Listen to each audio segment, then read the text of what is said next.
사도행전 27장 보겠습니다. 사도행전 27장 말씀 보겠습니다. 우리가 배를 타고 이달리아에 가기로 작정됨에 바울과 다른 죄수 몇 사람을 아구스도대의 백부장 율리오란 사람에게 맡기니 아시아 해변 각처로 가려 하는 아드라무떼노 배에 우리가 올라 항해할세 마게도냐의 데살로니가 사람 아리스다고도 함께 하니라. 이튿날 시돈에 되니 율리아가 바울을 친절히 대하여 친구들에게 가서 대접받기를 허락하더니 또 거기서 우리가 떠나가다가 맞바람을 피하여 구브로 해안을 의지하고 항해하여 길리기아와 밤빌리아 바다를 건너 루기아의 무라시에 이르러 거기서 백부장이 이달리아로 가려 하는 알렉산드리아 배를 만나 우리를 오르게 하니 배가 더디 가 여러 날 만에 간신히 니도 맞은편에 이르러 풍세가 더 허락하지 아니하므로 살몬의 앞을 지나 그레데 행안을 바람막이로 항해하여 간신히 그 연안을 지나 미약이라는 곳에 이르니 라세아시에 가깝더라. 여러 날이 걸려 금식하는 절기가 이미 지났으므로 항해하기가 위태한지라. 바울이 그들을 권하여 말하되 여러분이여 내가 보니 이번 항해가 하물과 배만 아니라 우리 생명에도 타격과 많은 손해를 끼치리라 하되 백부장이 선장과 선주의 말을 바울의 말보다 더 믿더라. 그 항구가 겨울을 지내기에 불편하므로 거기서 떠나 아무쪼록 베닉스에 가서 겨울을 지내자 하는 자가 더 많으니 베닉스는 그레데 항구라. 한쪽은 서남을 한쪽은 서북을 향하였더라. 남풍이 순하게 불매 그들이 뜻을 이룬 줄 알고 닷을 감아 그레데 해변을 끼고 항해하더니 얼마 안 되어 섬 가운데로부터 유라굴로라는 광풍이 크게 일어나니 배가 밀려 바람에 맞추어 갈 수 없어 가는 대로 두고 쫓겨가다가 가우다라는 작은 섬 아래로 지나 간신히 거루를 잡아 끌어올리고 줄을 가지고 선체를 둘러 감고 스르디스에 걸릴까 두려워하여 연장을 내리고 그냥 쫓겨가더니 우리가 풍랑으로 심히 애쓰다가 이튿날 사공들이 짐을 바다에 풀어버리고 사흘째 되는 날에 배의 기구를 그들의 손으로 내버리니라. 여러 날 동안 해도 별도 보이지 아니하고 큰 풍랑이 그대로 있음에 구원의 여망마저 없어졌더라. 여러 사람이 오래 먹지 못하였음에 바울이 가운데 서서 말하되 여러분이여 내 말을 듣고 그레데에서 떠나지 아니하여 이 타격과 손상을 면하였더라면 좋을 뻔하였느니라. 내가 너희를 권하노니 이제는 안심하라. 너희 중 아무도 생명에는 아무런 손상이 없겠고 오직 배뿐이리라. 내가 속한 바 곧 내가 섬기는 하나님의 사자가 어제 밤에 내 곁에 서서 말하되 바울아 두려워하지 말라. 내가 가이사 앞에 서야 하겠고 또 하나님께서 너와 함께 항해하는 자를 다 내게 주셨다 하였으니 그러므로 여러분이 안심하라. 나는 내게 말씀하신 그대로 되리라고 하나님을 믿노라. 그런즉 우리가 반드시 한 섬에 걸리리라 하더라. 열 나흘째 되는 날 밤에 우리가 아드리아 바다에서 이리저리 쫓겨가다가 자정쯤 되어 사공들이 어느 육지에 가까워지는 줄을 짐작하고 물을 재어보니 20길이 되고 조금 가다가 다시 재보니 15길이라 암초에 걸릴까요? 고물로 단 넷을 내리고 날이 새기를 고대하니라. 사공들이 도망하고자 하여 이물에서 닷을 내리는 채하고 거룻배를 바다에 내려놓고는 바울이 백부장과 군인들에게 이르되 이 사람들이 배에 있지 아니하면 너희가 구원을 얻지 못하리라 하니 이에 군인들이 거룻줄을 끊어 떼어 버리니라. 날이 새어가며 바울이 여러 사람에게 음식 먹기를 권하여 이르되 너희가 기다리며 먹지 못하고 줄인 지가 오늘까지 열 나흘인즉 음식 먹기를 권하노니 이것이 너희의 구원을 위하는 것이요 너희 중 머리카락 하나도 잃을 자가 없으리라 하고 떡을 가져다가 모든 사람 앞에서 하나님께 축사하고 떼어 먹기를 시작하매 그들이 다 안심하고 받아 먹으니 배에 있는 우리의 수는 전부 276명이더라. 배부르게 먹고 밀을 바다에 버려 배를 가볍게 하였더니 날이 새며 어느 땅인지 알지 못하나 경사진 해안으로 된 항만이 눈에 띄거늘 배를 거기에 들여댈 수 있는가 의논하노.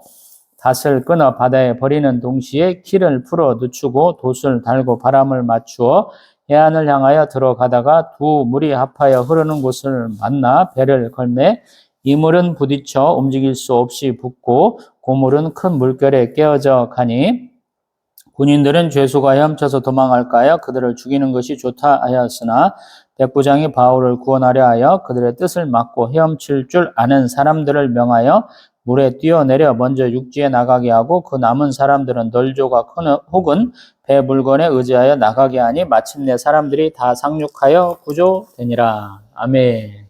할렐루야. 아멘.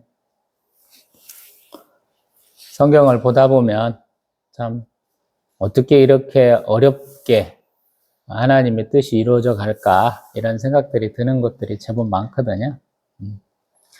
우리 창세기에서도 그런 부분들이 많았어요. 하나님의 축복의 말씀, 언약의 말씀을 믿고 갈대아 우르에서부터 또 출발을 했던 그 네 사람이 결국에 가나안 땅에 이르는 사람은 아브라함과 사라와 조카 롯이 갔는데 그들도 정말로 하나님이 축복한 땅과 자손을 다 받기까지는 또 긴 세월이 있어야 되잖아요. 본격적인 축복은 우리 출애굽기에서 또 다뤄지게 되지 않습니까? 창세기에서만 다뤘던 그 족장들의 삶도 참 기구했던 삶인데 우리 모세의 삶도 그렇게 쭉 평탄한 삶은 아니었죠. 우리 사무엘 선지자의 삶이나 아니면 우리 다윗 왕의 삶도 그렇게 편하지는 않았죠. 우리 바다에서 이렇게 고생하는 모습을 보면 풍랑에 시달리는 모습은 우리 요나 선지자의 모습과도 조금 관계가 좀 돼 있죠. 근데 왜 이렇게 고난 받으면서도 하나님의 뜻을 순종하면서 가야 되나? 우리가 이런 생각들을 많이 하게 되죠. 근데 어떤 면에서 보면 너무 어떤 사람한테는 너무 당연한 것이고 어떤 사람한테는 이해가 안 되는 그런 면이 좀 있을 거예요.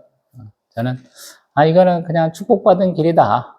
그냥 예수님께서 걸어가셨던 십자가 고난의 길이다 이런 생각으로 자연스럽게 받아들이는데 어떤 분들은 항상 신앙생활을 시작하시면서 우리 교회에서 이렇게 조심조심 발을 내디디면서 내가 세상에서 힘들었으니까 이제 하나님이 나에게 올 그린라이트 그냥 쭉쭉 뻗어가는 만사형통한 삶을 주시리라 이렇게 고대하시는 분들이 제법 되잖아요. 근데 실제로 살아보면 믿는 사람이나 안 믿는 사람이나 겪는 일은 다 거의 다 똑같죠. 물질의 어려움도 겪고 질병의 고통에 시달리기도 하고 때 아닌 사건 사고에 휘말리기도 하고 정말로 많은 일들을 겪게 되죠. 근데 심지어 믿는 사람인데도 하나님께 기도했는데 이런 것이 왜 일어났는가 이유도 모를 때도 참 많아요. 그래서 왜 이렇지? 이렇게 조금 우리가 좀 불평불만을 털어놓을 때도 많이 있죠. 근데 신앙생활을 더 오래 하고 또 자기를 하나님 앞에 낮추면서 겸손하게 하나님 앞에 나가서 하나님 앞에 기도하기 시작하면 하나님이 자기가 겪었던 일의 의미를 깨우쳐 주실 때가 있어요. 물론 100%다 말씀해 주시는 건 아니에요. 믿음으로 받아들여야 하는 일들도 많아요. 우리 한국교회는 이상하게 기도의 용사들을 양산하려고 그러는지 기도하면 100% 글자 그대로 시간과 장소까지 방식까지 다 응답해야 된다라고 가르쳐 놨기 때문에 이해 더 못하는 것 같아요. 예수님이 겟세마네 동산에서 기도하셨던 것도 거부당하고 사도 바울이 자신의 질병을 치유해달라고 하는 기도도 거부당했죠. 너무 당연한 거야. 하나님의 뜻, 하나님의 자유의지에 의해서 우리가 그에게 순종하고 충성하면서 당하는 거예요. 그러한 마음가짐, 그러한 전제가 제대로 서 있지 않으면 굉장히 흔들리고 굉장히 어려워지죠. 그러다 보니까 교회에서 온갖 일들이 많이 벌어져요. 교회도 그냥 교제 모임이 되고 그다음에 경제적인 목적을 갖고 모이는 어떤 사기업 그냥 개인 단체가 되는 개인들이 모인 하나의 단체가 되기 마련이거든요. 그러다 보니까 교회 다니는 분들끼리 불륜도 일어나고, 교회 다니는 분들끼리 금전거래를 해서 크게 문제가 되기도 하고, 교회가 준비 안 된 상태에서 예배당을 짓는다든가 뭐 각종 사업을 하다가 경제적으로 크게 어려워지는 경우도 굉장히 많고요. 그래서 조금은 하나님의 뜻이 무엇인가에 좀 집중해 봐야 된다, 이런 생각들을 제가 더 많이 하게 됩니다. 우리 대한민국이 뿐만 아니라 전 세계에 있는 모든 교회는 다 문제가 있어요. 크고 작은 문제가 다 있습니다. 지도자, 목사나 우리 교육자들의 문제일 수도 있고, 성도 간의 문제일 수도 있고, 여러 가지 문제가 있거든요. 그러한 문제가 잘못된 건 아니에요. 문제 자체가 잘못된 건 아닌데, 문제가 되도록이면 일어나지 않도록 또 원만하게 해결될 수 있도록 노력을 해봐야 되겠죠. 그러한 마음으로 사도행전 27장 보고자 합니다. 이제 1절부터 들어갑니다. 배를 타고 이탈리아에 가기로 했다. 너무 당연한 것이죠. 그리고 이 당시 해상 수운이 잘 발달됐어요. 로마가 지중해 해상 무역을 장악하고 있던 해상 사력과 싸웠죠. 그게 포에니 전쟁이에요. 카르타고라고 하는 해상 무역을 담당하고 있었던 사람들이요. 이 사람들의 민족의 뿌리는 레바논 지역에서 시작하고 또 이집트에서 출애굽기에 나오는 이방 왕조를 세웠던 사람들인 것 같기도 하고요. 멀리는 스페인까지 그들의 식민지를 건설했던 사람이에요. 원래는 그리스 지역에 있던 사람들이 해상 무역을 장악하기 시작했는데 그들과는 또 다른 무리가, 거기서 갈라져 온 무리가 지중해 해상 무역을 장악하기 시작한 것이고, 로마가 진좋고 이렇게 정복 정쟁을 하다 보니까 결국에는 우리 카르타고하고 싸우게 되었고, 그때 개발된 것이 갤리선이라는 거예요. 우리 영화에도 나오죠. 밑에서 노예들이 열심히 노를 젓고 위에서는 상갑판에 우리 병사들이 있다가 상대방 배하고 서로 딱 닿게 뭐 갈고리를 던져서 딱 붙여갖고 로마의 유능한 그 육상병력들이 방패와 칼을 들고 가서 싸워서 물리치는 거죠. 배너에 나오잖아요. 배너. 예전에 뭐 제 나이 또래는 많이 보셨던 거잖아요. 뭐 명절 때마다 나오던 영화잖아요. 그러한 것과 비슷한 거예요. 그리고 로마는 식량의 수입국이에요. 이탈리아 반도가 밀이나 이런 것들이 잘 재배되지가 않습니다. 지금도. 그래서 그것들을 수입해야 되는데 가장 큰 수입처 중에 하나가 어디냐면 이집트예요. 이집트하고 있는 정기 무역선이 있다라는 거예요. 그래서 지금 육지로 가는 것보다는 훨씬 더 빠르게 갈 수 있다 판단해서 우리 배로 가자라고 결정을 했다는 거예요. 육지로 간다고 생각을 해보세요. 어떻게 가야 되는지. 사도 바울 여정에다가 약 2배쯤 하면 될 것 같아요. 시리아 지나서 터키 지나서 그리스 지나서 다시 우리 유고슬라비아 공화국, 우리가 그렇게 알고 있던 그 땅을 삥 돌아가고 이탈리아 북부로 넘어가야 돼. 굉장히 먼 길이에요. 육지로 가려면. 산도 되게 많아요. 우리는 익숙하지 않는데 산맥들을 엄청나게 넘어가야 되거든요. 그래서 그렇게 하지 않았다라는 거예요. 그리고 그를 호송하는 그 호송대의 대장은 율리오라는 백부장이었다 그래요.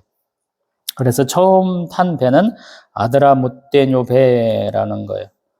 뭐 이게 아마 지역 이름을 뜻하는 것 같아요. 그래서 어떤 배를 타고 가는데 누가 또 동행하느냐? 마게도냐 데살로니가 사람 아리스도하고라는 사람이 동행했다 그래요. 이 사람은 우리가 기억나시는가 모르겠는데 사도행전 20장 4절에 나오는 우리 사도 바울과 동행하기로 했던 사람들이 쭉 나왔었죠. 그 7명 중에 한 분이 또 동행을 하기로 했고요. 그 다음에 이 사람들이 아마도 사도 바울이 언급돼 있었던 어디요? 가이사랴부터 올라가서 우리 3절에 보면 시돈이라는 그 항구에 이르렀고 거기서 구부로 해안을 의지하고 항해에 있다 그래요. 4절에. 그래서 루기아의 무라시에 이르렀다라고 그러고 거기서 배를 갈아탔다 그래. 6절에. 알렉산드리아 배를 만나 우리가 오르게 되었다라고 그래요. 이것은 뭐냐면 항로가 여러 가지 있는데 그 항로를 가는 중간에 배를 바꿔 탄 거죠. 우리가 여러 가지 이제 상행선이든 하행선이든 고속버스 타게 되면 고속버스가 쉬는 휴게소에서 다른 고속버스를 타고 갈 수도 있는 그런 거예요. 비행기도 마찬가지죠. 목적지까지 한 번에 가는 비행기를 탈 수도 있지만 중간에 하나 기착지를 정해서 거기서 다른 비행기를 타고 갈 수도 있잖아요. 그게 더 싸게 갈 수 있는 방법이면 많은 분들이 그렇게 이용하시잖아요. 여기도 똑같은 거예요. 목적지까지 가는 배를 처음부터 끝까지 탄 게 아니고 중간에 가서 많은 배들이 있는 곳에서 지금 알렉산드리아 배를 탔다는 거예요. 알렉산드리아 항구에서부터 오는 배일 거예요, 이것이. 그리고 이 배는 가만히 보니까 나중에 보니까 밀을 수송하는 배예요. 수송선이에요. 굉장히 좀 일반적인 것보다는 좀 큰 배가 아닌가 싶어요. 그 다음에 7절. 배가 더디 갔다. 더디 가는 이유가 뭐냐? 아마 돛도 달리고 아마 노도 있을 텐데 대부분은 수송선은 사람의 인력보다는 풍력을 이용해서 돛을 통해서 바람을 받고 가는 것이니까 바람이 조금 안 불었다. 이렇게 볼 수도 있겠죠. 소위 말해서 순풍과 역풍을 다 같이 이용할 수 있는 시대가 이때가 아니에요. 바람이 자기가 원하는 방향으로 가면 만약에 바람이 쑥 불고 돛이 이렇게 있다면 이렇게 가잖아요. 근데 바람이 역으로 올 때가 있어요. 내가 이쪽으로 가야 돼. 근데 바람이 이쪽에서 와요. 그러면 그걸 이용하기 위해서 돛을 다른 걸 달아야 돼요. 그것이 본격적으로 쓰인 것이 대항해 시대예요. 14세기 이 정도 돼야 제대로 그걸 달고 간다라는 거예요. 14세기, 15세기. 그러니까 한참 전이에요. 역풍을 만나면 배가 가질 못해. 인력으로 열심히 젓거나 해류의 영향을 받아서 갈 수 있는 정도라는 거예요. 그러니까 우리가 지중해에 무슨 태풍이 있고 해류만 따라서 가면 쉽겠잖아요. 아니라는 거예요. 지중해도 바다다. 태풍 같은 게 일어난다. 그리고 바람도 계속 바뀐다. 편석풍 지대에 있으니까 우리는 대개 서쪽에서부터 바람이 쭉 불어오잖아요. 여기는 지중해는 그거하고는 조금 다른 상황이다라고 좀 이해를 하시면 돼요. 해류와 바람의 영향이 있다. 그리고 그거를 해석할 만한 것이 되지 않는다. 그래서 7절에 보면 풍세가 더 허락하지 아니하므로라고 써 있어요. 그래서 이 사람들이 어디까지 가야 되냐면 우리 그레데 해안을 바람막이로 항해했다 그래요. 그러니까 구브로에서 지금 우리 키프로스 섬에서 크레타 섬으로 이렇게 갔다라는 거예요. 이게 맞는 얘기죠. 바람을 의지하고 가려면 바람막이 섬들이 있어야 되잖아요. 그래서 살살살살 맞춰서 갔다라는 거예요. 그래서 결국에는 8절 미양이라는 항구에 왔다라는 거예요. 근데 마침 우리 9절에 보면 금식하는 절기가 지나서 항해하기가 위태했다라는 거예요. 바람 방향이, 해류의 방향이 바뀌었다라는 것이고 안전한 항해가 불가능한 시기가 왔다라는 거예요. 그래서 사람들이 여러 의견을 내는 중에 바울은 10절에 뭐라고 그랬냐면 여러분이야 내가 보니 이번 항해가 화물과 배만 아니라 우리 생명에도 타격과 큰 손해를 끼칠 거니까 조금 생각 더 해보자. 그만 가자 이런 생각을 한 거예요. 그런 의견을 제시해 봤는데 백부장과 선장과 선주들은 뭔 말도 안 되는 소리야 라고 했다는 거예요. 우리 예수님이 딱 하시는 얘기랑 똑같잖아요. 갈릴리 호수에서 깊은 곳에 가서 그물 던져라 할 때 베드로 사도는 말씀 듣고 가서 2배에 가득 잠기도록 물고기 잡았는데 여기는 그러지 않았다는 거예요. 상황이 조금 다른 거죠. 그래서 12절 베닉스라는 곳이 겨울 나기에 좋겠더라. 왜냐하면 항구가 좀 안전하게 막혔다는 거예요. 그래서 거기로 가보자라고 가는데 우리 13절 남풍이 부니까 우리가 제대로 갈 수 있겠어 라고 생각을 하고 쭉 갔는데 14절 보니까 유라굴로라고 하는 광풍이 일어나 가지고 바람 방향이 바뀌었다라는 거예요. 그래서 15절 가는 대로 두고 쫓겨가다가라는 거예요. 바람 방향대로 가는 거예요. 제가 잠깐 전에 말씀드린 것처럼 역풍을 이용을 못하는 거예요. 그러다 보니까 그냥 바람 부는 대로 가는 거예요. 그래서 겨우 어디로 갔느냐? 16절 가우다라는 섬 아래에서 겨우 우리 거루라는 건 뭐냐면 자그마한 구명보트 같은 거 큰 배에 붙어있는 조그마한 보트를 겨우 끌어올리고 그 다음에 선체를 줄로 짝짝 감아갖고 스르디스는 뭐냐면 우리로 말하면 암초 같은 거 암초에 걸리지 않도록 두려워하면서 우리 돛을 내리고 계속 쫓겨갔다라는 거. 답이 없으니까. 18절 보니까 풍랑으로 심히 애쓰다가 어쩔 수 없이 사공도는 짐을 바다에 풀어버렸다라는 거. 이 부분을 조금 이해해야 되는데 우리가 앞에서 파도가 굉장히 높이 일어나면 그 파도를 그걸 타고 넘어야 돼요. 타고 넘을 수 있는 방법은 뭐냐면 이 당시 바람만 타고 가다 보면 뭐냐면 수면과 배가 이렇게 안전히 떠올 수 있도록 배의 그 무게를 좀 줄여야 돼요. 인력으로는 안 되니까. 그래서 배가 조금 더 높이 뜰 수 있도록 잠기지 않도록 배에 있는 짐을 버렸다 이 얘기예요. 우리 유튜브 영상 보면 앞에서 산더미 같은 큰 파도가 올라올 때 배가 전속력으로 그걸 집중해서 딱 넘는 장면이 있어요. 큰 배들은 그게 가능하거든요. 출력이 좋은 배를 타면. 그러지 않으면 그거를 못하고 넘으면 배가 이렇게 넘어지죠. 좌초가 되죠. 이 사람들도 할 수 있는 최소한의 노력을 하는 거예요. 최선의 노력을 하는 거예요. 그래서 19절에 보면 사흘째 되는 날은 배의 기구도 다 버렸다라는 거예요. 짐도 버리고 배에 있는 기구도 다 버리고. 어쩔 수 없는 거죠. 배가 어떻게든 떠 있을 수 있도록 최대한 노력을 하는 거죠. 그리고 20절 보면 여러 날 동안 해도 별도 보이지 아니하고 큰 풍랑이 있어서 구원의 여망마저 없어졌다라는 거. 우리 가끔씩 세계 일주하는 배들 그 고난의 과정을 영화로 찍어놓은 것들이 많이 있죠. 그것들 보다 보면 정말로 끔찍하죠. 해달 별을 봐야 어디로 가는지 방향을 알잖아요. 해도를 보면서 내가 여기까지 왔어라고 각도를 잡을 수 있잖아요. 위치를 파악할 수 있잖아요. 그럼 그게 전혀 안 됐다라는 것이거든요. 계속 폭풍만 몰아치니까. 그래서 사람들이 이제 우리 다 죽었어 라고 그런 거예요. 최대한 떠올 수 있도록 배에 있는 짐, 기구도 다 버렸긴 했지만 이제 소망이 없다는 거예요. 어떻게 될지 모르겠다라는 거거든요. 왜 그러냐면 비가 많이 몰아치면 연락에 그 물을 퍼내야 되잖아요. 물을 많이 못 퍼내면 어떻게 돼요? 가라앉잖아요. 그래서 어쩔 수 없이 배에 짐을 버리는 거예요. 물도 퍼내지만 퍼내다 안 되면은 갖고 있는 그 배에 있는 짐을 버려야 되잖아요. 해수면보다 배가 더 가라앉으면 물이 점점 차오르면 배는 가라앉는 거잖아요. 그래서 이런 사태가 벌어지는 거예요. 우리 영화 보면 그렇잖아요. 빵꾸 나면 그 배 구멍 나면 그거 막 때우고 있고 짐도 막 버리는 이유가 그래서 그렇거든요. 그래서 21절 그때 사도 바울이 또 한 번 말한다라는 거예요. 뭐라고 그러냐? 크레타 섬에서 출발하지 않았으면 더 좋았겠다.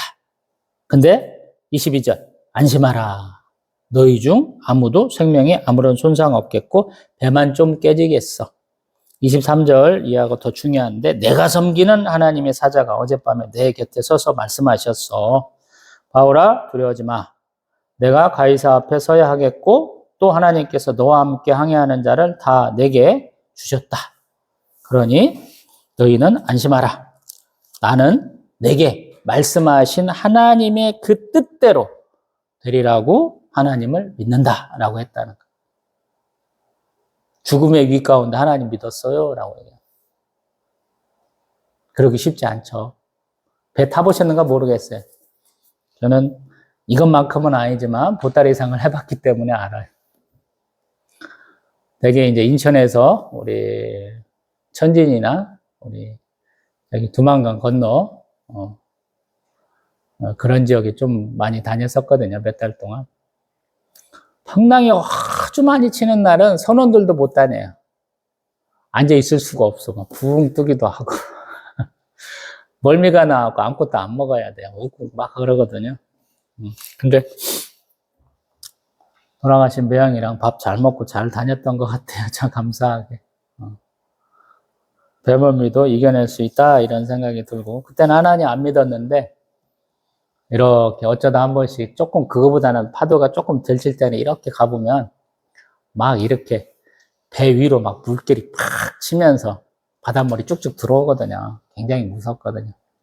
이 당시 배는 더 무서웠을 거잖아요. 근데 그러한 위기 가운데 사도 바울은 평안을 선포한다라는 거예요. 신앙생활에서 제가 가장 하나님 주시는 축복이 뭐냐? 평강이라고 얘기하잖아요. 평강을 주시는 거. 제가 이사야 얘기도 가끔 가다 하잖아요. 이사야 57장 19절. 입술의 열매를 창조하신 하나님. 그 하나님께서 먼데 있는 자에게든지 가까이 있는 자에게든지 평강이 있을지어다. 평강이 있을지어다. 내가 그를 고치리라 하셨다라는 거예요. 평강의 선포. 예수님도 무덤에서 부활하시고 제자들 식사하시는 자리에 가서 샬롬 평강이 있을지어다. 평안하리라 이렇게 선포하시잖아요.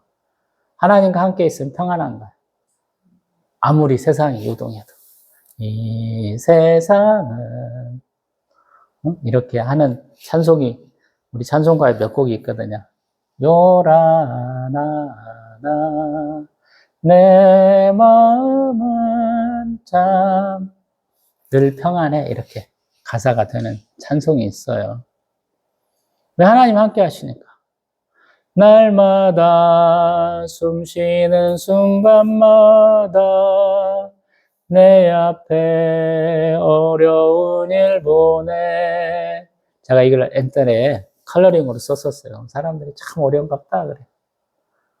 근데 그 다음 가사, 저 앞에 내 몸을 맡길 때 슬픔 없네, 두려움 없네 이렇게 나오거든요.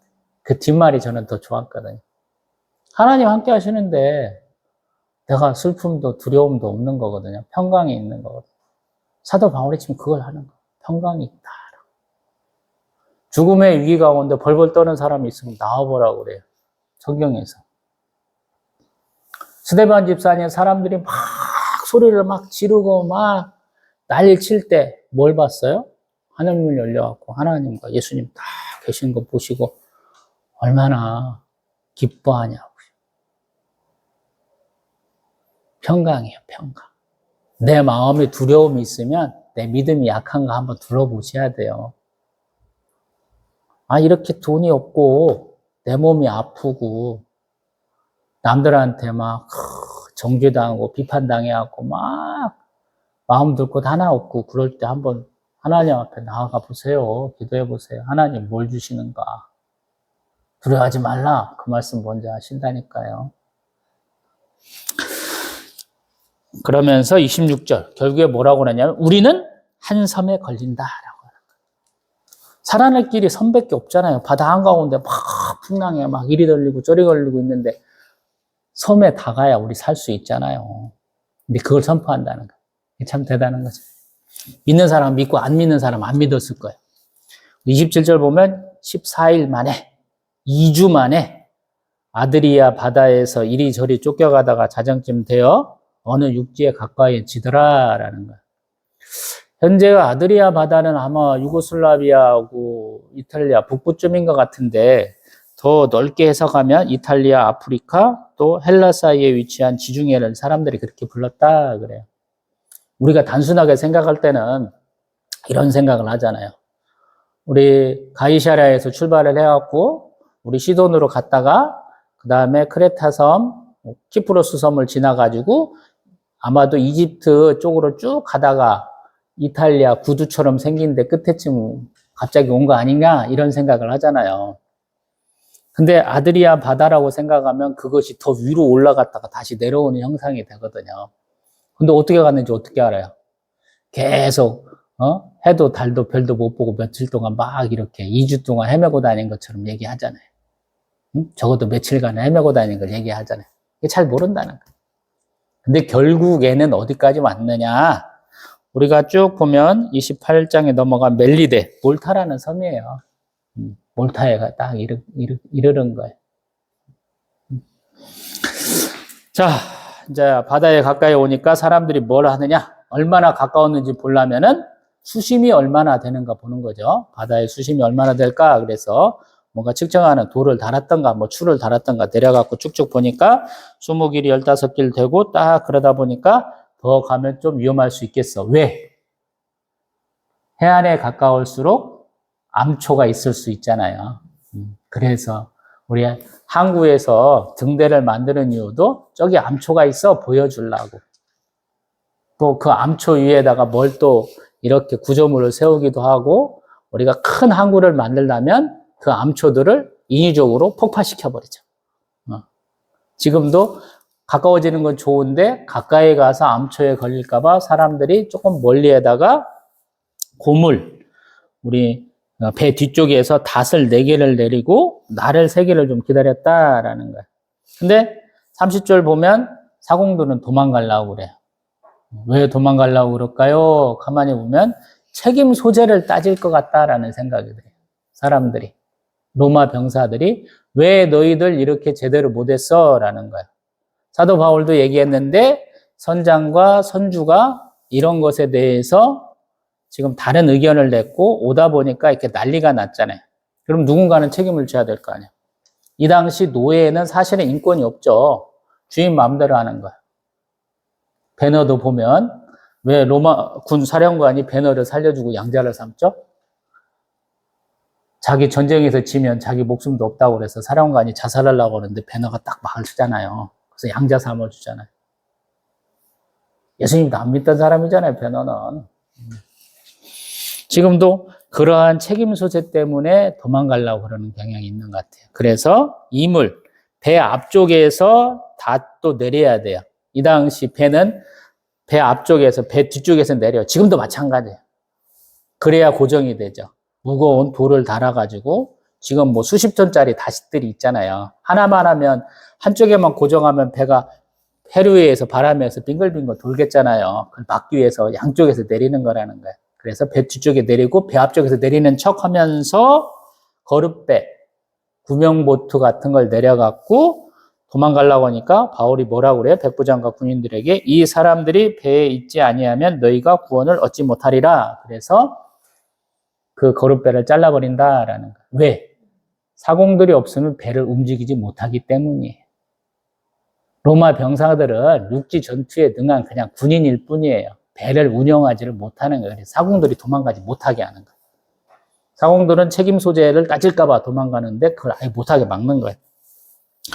그리고 33절 하루가 지나니까 사람들에게 밥을 먹으라라고 권하는 것인데 사도 바울이 뭐라고 하냐면 이것이 너희를 구원하는 것이요 너희 중 머리카락 하나도 잃을 자가 없으리라 그러면서 성찬식 같이 떡을 가져다가 축사하고 떼어 먹였다라는 거예요. 그런데 다 먹었다라는 거예요. 왜? 사도 바울 말을 잘 듣잖아요. 그거 한 말대로 이루어졌잖아요. 그래서 잘 듣게 되는 거예요. 그래서 숫자도 한번 씌워봤더니 276명이 있었고 그 다음에 38절 배부르게 먹고 남은 밀 싹 버렸다라는 거예요. 왜? 이게 이 사람들이 먹고 사는 수단이잖아요. 밀을 수송해주고 그 운임을 받는 건데 그걸 다 버렸다라는 거예요. 그리고 항만 쪽으로 이렇게 배를 들여다볼 수 있는가 쭉 보니까 갈 수 있겠다 싶어서 이제 닷 선수에도 선매에도 했던 거 다 끊어내버리고 그 다음에 바람 맞추어서 이렇게 돛을 올려갖고 살살살살 갔다 이런 얘기인 것 같아요. 근데 항구에는 못 대고 어디다 댔느냐? 두 물이 합하여 흐르는 곳. 거기서 딱 배를 걸었는데 이물. 소위 말해서 배 앞쪽은 거기에 딱 닿아갖고 깨져갖고 움직이지도 못하고 고물은 자꾸 뒤에서부터 파도가 쳐갖고 깨져간다라는 거예요. 이게 배 앞쪽과 뒤쪽이 같이 지금 깨져가는 상황이에요. 그러니까 어쩔 수 없잖아요. 그래서 군인들은 이때 이 안에 죄수들이 있었다라고 그랬어요. 우리 27장 1절에 바울과 다른 죄수 몇 사람이 있다 그러는데 죄수들이 도망가면 책임 소재가 또 병사들에게 있거든요. 그래서 그놈들 싹 죽일까 그러는데 죽이게 되면 다 같이 죽여야 돼요. 근데 백부장은 바울이 하는 말에 하는 행동에 감동을 받았는지 그러지 말고 그냥 다 같이 헤엄쳐서 가자.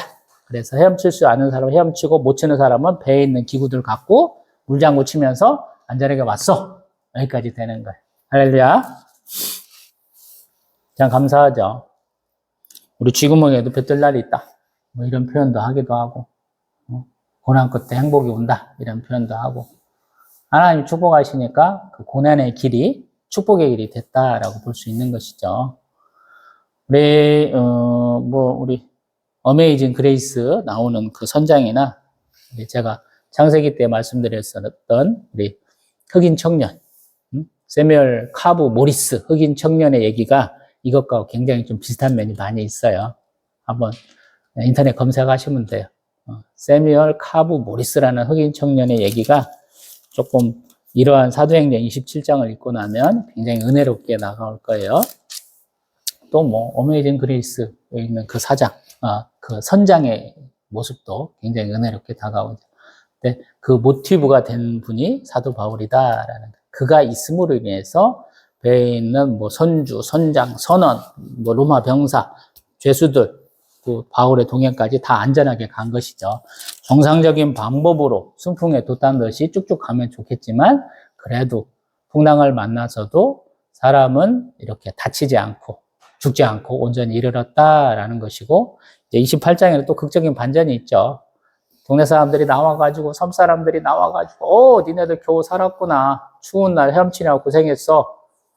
모닥불 피워주고 막 그러는데 그 모닥불 그 장작 안에서 독사가 나왔고 사도 바울을 팍 물잖아요. 사도 바울 안 죽잖아요.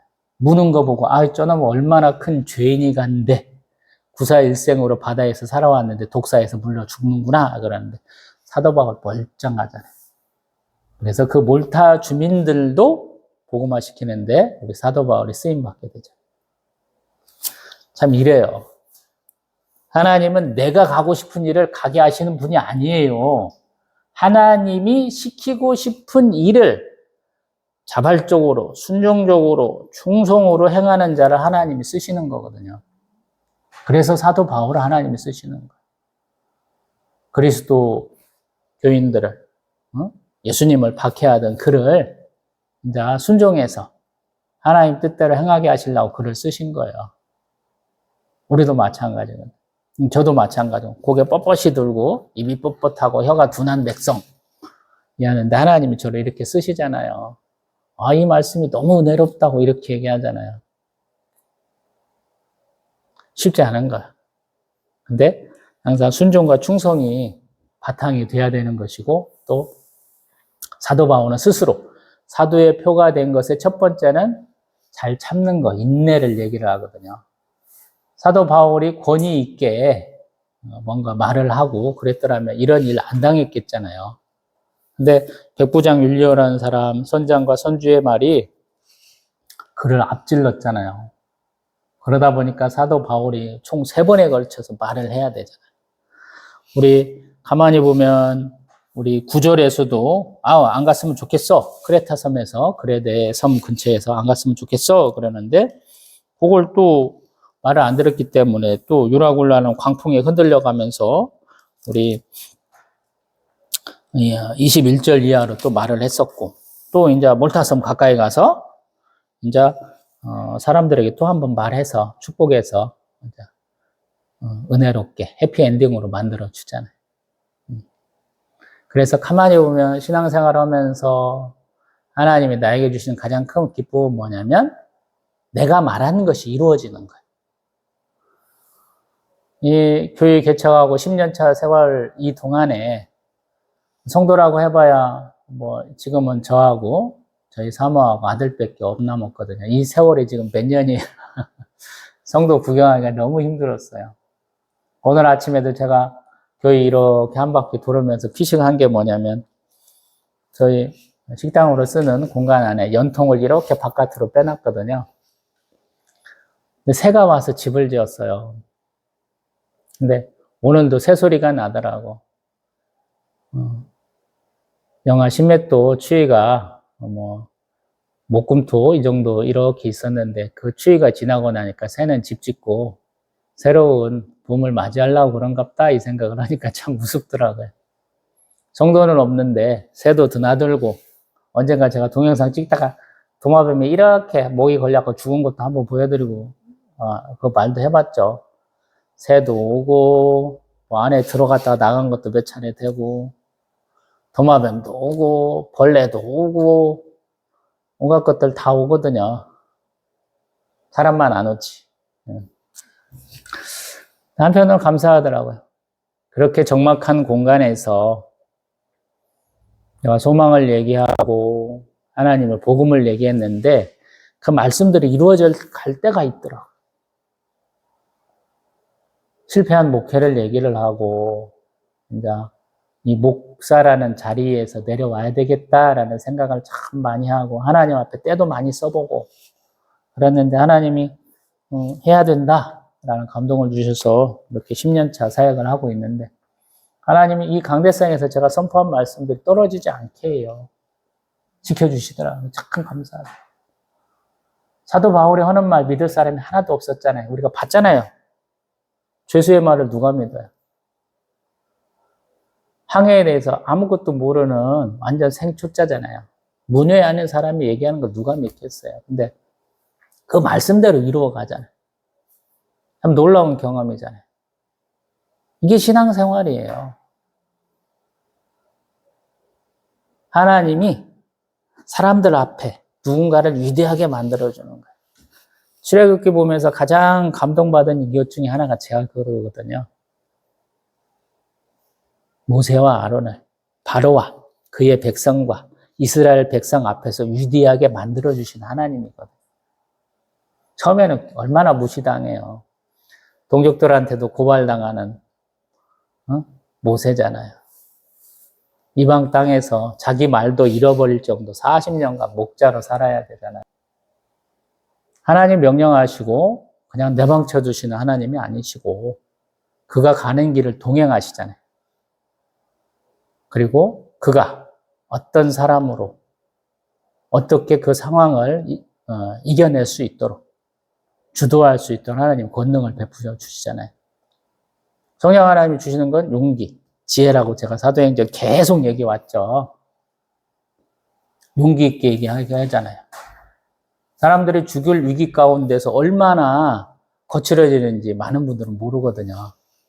제가 보따리상 다니면서 인천항에 이렇게 오면, 여객항에 오면 굉장히 살벌한 것을 많이 봤어요. 몇 달 동안. 우리는 사실은 보따리상이기 때문에 세관에서 잘 빼줘야 돈을 버는데 그게 사실은 불법이잖아요. 개인당 화물이 몇 킬로라고 정해져 있잖아요. 30에서 40kg으로. 그래서 예전에는 그냥 자유롭게 허락을 해줘서 눈 감아줘서 돈들을 많이 버셨는데 제가 일할 때쯤 되니까 좀 제재가 많이 들어와가지고 그걸 하나 빼가느니 못하느니 그래서 그거 갖고 사실은 칼부림도 많이 나오고 그랬어요. 내 나이야 같이 앉아갖고 밥 먹고 놀고 그런 사람들이 인천에 와가지고 세관 앞에서 이제 내 짐 검사받고 나가서 내가 갖고 온 농산물 팔아갖고 돈 벌어야 되는데 그것 때문에 서로 앉아갖고 티그덕티그덕 하면서 칼을 꺼내는 일이 몇 차례나 있더라. 참 살벌하다 그랬어요. 보따리상 내가 다시는 안 해. 뭐 이렇게 된 것이거든요. 그래서 지금도 못 내리시는 분도 있을 거예요 아마.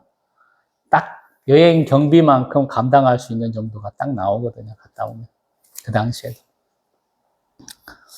사도 바울도 그런 것 같아요. 가장 무시당할 수 있는 상황. 분명히 칼을 들여서 살인이 일어날 수 있는 상황 가운데도 사도 바울은 나서서 얘기를 해야 되는 상황이거든요. 용기를 주셨다라는 생각이 들어요. 그래서 그가 이렇게 지혜로운 자, 하나님의 말씀을 듣는 자, 하나님을 믿는 자가 되어서 결국에는 무사히 로마까지 이르러서 자기의 복음 증거, 선교 4차 여행을 마무리하게 되는 것 같습니다. 여러분들도 조금 더 힘내시고 더 열심을 내시고 또 2025년은 밝고 희망찬 한 해 또 신앙으로 열매가 주렁주렁 맺히는 한 해 되기를 소망을 합니다.